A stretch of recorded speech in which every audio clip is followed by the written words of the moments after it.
This is a review of Dragon Age, The World of Thedas, Volume 1, which is essentially the lore book for the Dragon Age franchise. And I enjoyed this book so much. It is definitely one of the better lore books you'll come across. And I think the reason for that is because this book displays such intelligence in its approach to everything, which is something I have never said about a book published by Dark Horse before. And the result is an incredibly well-balanced book, which is really hard with these sort of books because you have to cater to so many different things. There's all the usual things with a book, the image curation, the text to image ratio, having content that is both entertaining and informative, being accessible to new players while also servicing longtime fans, and also just the fact that you have to sort of cover the entire elaborate fiction of these RPG worlds in a single book. It's something that's almost impossible to get right, but this book comes as close as any as I've ever seen.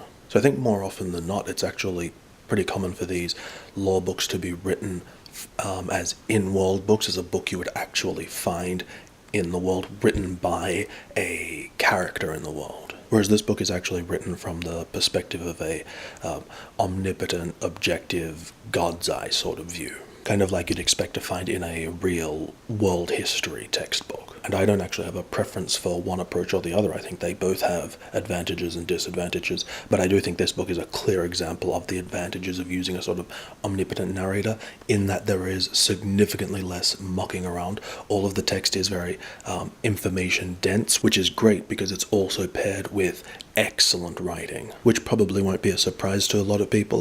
The Dragon Age games, I think the thing they're most praised for is the quality of writing, and that comes through very clearly in this book. It does borrow a lot of ideas of what you would think a sort of world history textbook would be, both in the content and layout, but I guess the word textbook actually may have some sort of negative connotations for some people. So when I say textbook, I really mean like the most fun textbook you've ever come across. I think that's because it breaks everything down into sort of small subject matter, which helps it move along really quickly without letting you be bored, but also staying as informative as possible, which means you can kind of just pick it up and read like half a page on something you're specifically wanting to look up, or you can read it cover to cover and it's still a equally great experience either way. But in the interest of making sure you understand exactly what you're getting with this book, I do want to point out just some of the potential limitations, just in case there's anyone out there who,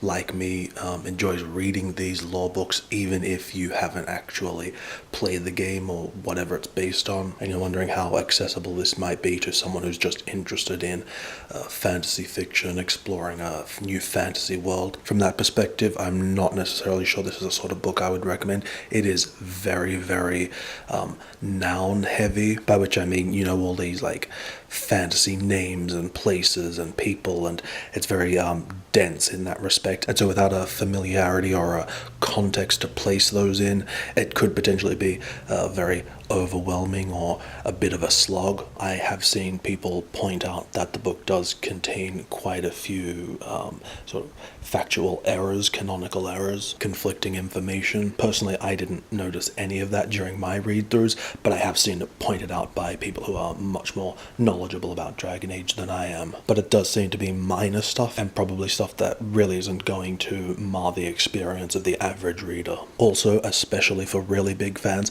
I think it is very important to point out that this book isn't really about presenting new information. Like if you're the sort of person who has read all the codexes in the games, maybe you've read the comics or the novels, and you've really been invested in this world and sort of know everything, there's really not much new information in this book, which I think is fine. That's kind of the done thing with these lore books, is that they're sort of a compilation of information that is already known through the games and presenting it in a more readable format. Because I know just from my experience playing these sort of very lore-heavy RPGs, sometimes you never come across this information in the game if you don't find the right codex, if you don't select the right options on these elaborate dialogue trees. And then there's the fact of, if I'm in the middle of an adventure, I don't want to pause every time I find a codex to read a couple of out of context paragraphs reading the small text on a digital screen. I much prefer this approach of having a physical copy with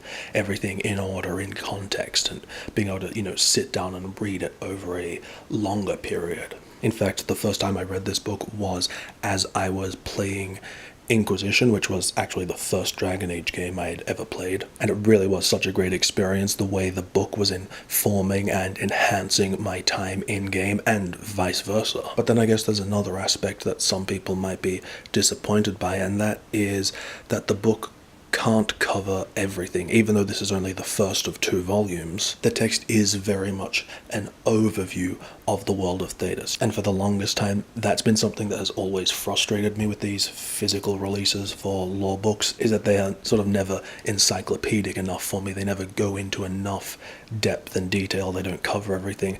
But now I've started to accept them more for what they are, that they're an overview, that they're a primer on the world, rather than any sort of encyclopedia or thorough and complete history, which, if you want that much information with also tons and tons of great imagery, it'd mean they'd have to make 10 volumes, which would be awesome, but just not very practical. So I think I've started to become more relaxed in my expectation and appreciation of what these physical lore books are. One downside to all this is that this book is no longer in print, and buying it secondhand can be very, very expensive. However, there is a potential solution to this, which is there are actually ebook version available. I've never seen, so I can't tell you how good they are, but they're on Kindle, Microsoft Store, Comixology. I mean, if you're the sort of person who doesn't really care about having a physical copy and you just want to read the contents, then that's really good for you. But also, I don't want you to have watched this review and, based on, my glowing praise of it, waste hundreds of dollars on something that you then end up not liking, because the flip through may look good, and based on what I've said, you might think it sounds good, but you won't really know until you read the text. And so if it sounds like something you like, it might actually be worth spending a small amount of money to get a ebook copy, just so you can read through a lot of the text and make sure it's something you like before going and investing a lot more money in a physical copy. Also, there was a collector's edition version, which is just the usual sort of it's the same book, just in a fancy box with a couple of art prints or something. So I realize there's still a lot of stuff I haven't touched on, sort of specific contents, and of course I haven't spoken at all about the art, but that's because I'm sort of splitting this review into 2 parts, because there is actually a volume 2 of the World of Thedas that we will definitely be going through, so make sure to subscribe to the channel so you don't miss that one.